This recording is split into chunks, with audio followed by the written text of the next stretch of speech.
পৌরসভার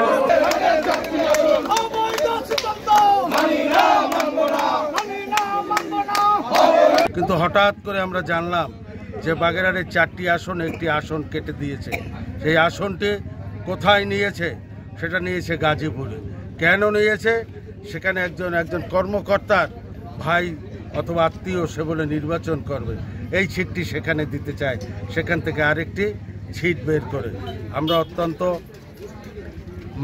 এটা কি বলবো, এটা প্রতিটি মানুষের হৃদয়ে আঘাত করেছে।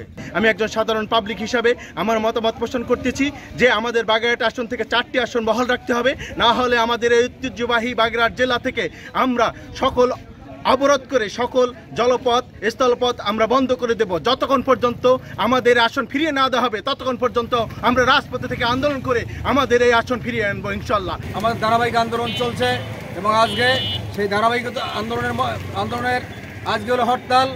আমরা হরতাল পালন করতেছি। আমরা চাই নির্বাচন কমিশন আমাদের দাবি মেনে নিয়ে 4টি আসন বহাল রাখবে।